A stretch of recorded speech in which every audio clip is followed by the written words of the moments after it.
Welcome to Business Review, a daily program that delves into the latest and most significant economic stories.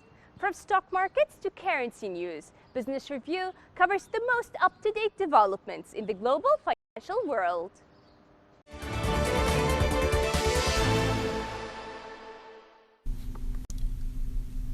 U.S. Treasury Secretary Steven Mnuchin said the United States wants to conclude a trade deal with the United Kingdom this year. Mnuchin's comments came during a panel at the World Economic Forum in Davos, adding the U.S. also hoped to get a deal done with the European Union.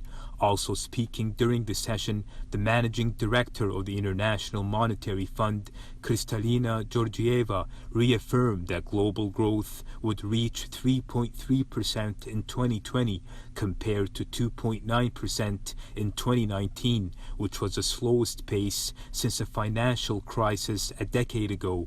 Georgieva also advised policymakers to think of less rigorous policies that allowed for anticipation and early action as the world had become more risk-prone.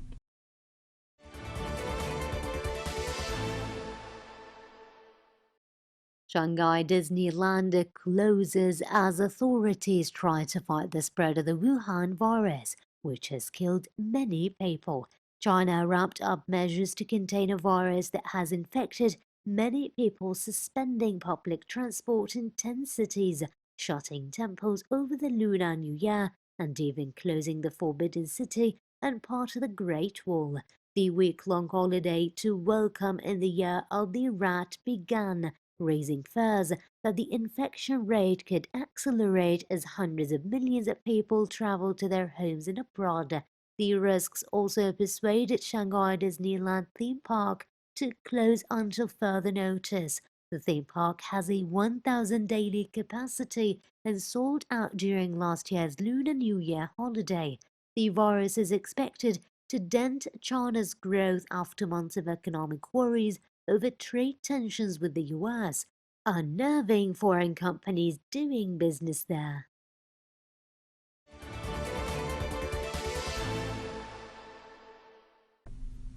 Zhang Yaichen, the CEO of China's sci-tech capital, said there's still plenty of room to grow for their businesses in China, given the huge population base and wide application of new technologies in the country, adding that's why they intend to expand shareholding in McDonald's China business. Sci-tech Capital is a flagship investment arm of the Chinese conglomerate Sci-tech Group.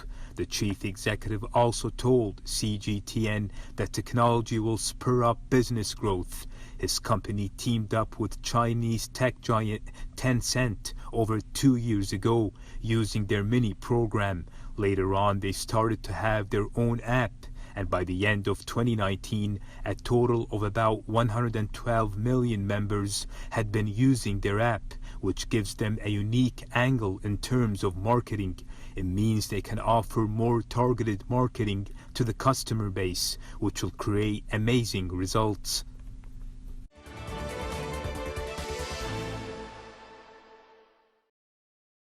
The Doomsday Clock was moved to the closest it's ever been to midnight as atomic scientists warned of increasing threats around nuclear war and climate change. The Bulletin of Atomic Scientists moved the clock from 2 minutes before midnight to 100 seconds before midnight. For the first time, experts from the Bulletin of the Atomic Scientists were joined in making the Doomsday Clock change by members of the Elders, founded by Nelson Mandela in 2007. The Elders are independent global leaders working together for peace and human rights.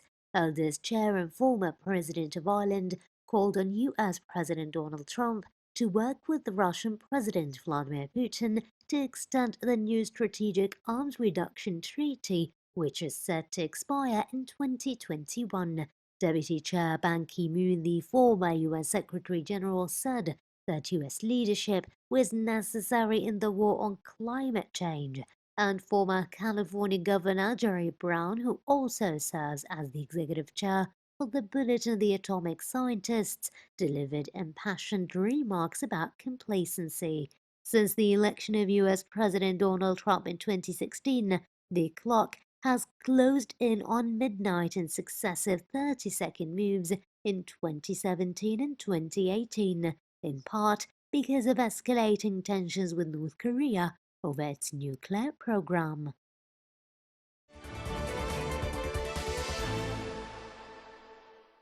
Spain's Prime Minister Pedro Sanchez announced an emergency meeting to deal with the impact of Storm Gloria after flying over areas of eastern Spain where heavy rains, powerful winds, and huge waves have killed at least 11 people.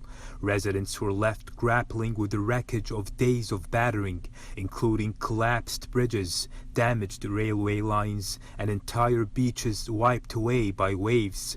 Sanchez, noting the winter storm had hit just as the area readied itself for the tourist season, said his government had called the emergency meeting in a bid to help re-establish normality, guarantee security, and address short and medium-term needs. The storm tightened its grip on parts of the peninsula, unleashing winds of up to 144 kilometers per hour and waves of up to 13.5 meters high that slammed into seafront shops, wiping out beaches and boardwalks.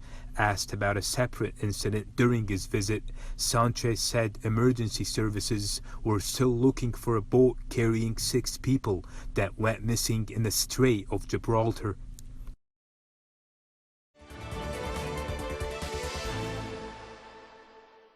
Greek Prime Minister Kyriakos Mitsotakis said the European Union has failed on a unified migration strategy, and Europe's states have not shared enough of the burden. Greece is struggling with a new spike in migrant and refugee arrivals since the summer, mostly by sea, that has caused congestion on the islands. Mitsotakis said the response of European countries willing to share the burden had been disappointing, particularly with unaccompanied minors. Athens has repeatedly called for a cohesive policy from its European Union partners to ensure an equitable distribution of challenges posed by arriving refugees and migrants. Other EU states have been loath to accept significantly more migrants since the 2015-2016 crisis. France recently announced plans to take in 400 asylum seekers from Greece. Athens has lodged objections to the United Nations over an accord between Libya and Turkey, mapping out maritime boundaries as a violation of international law. Greece is furious at the pact as it seeks to map out a maritime boundary that skims the Greek island of Crete, and which Greece and allies say is contrary to international law. Maritime boundaries could give nations the right to explore for hydrocarbons in, and as yet, untapped part of the Mediterranean. The Greek leader also said the country's economy is back on track after almost a decade of a crippling debt crisis that almost caused Greece to crash out of the Eurozone.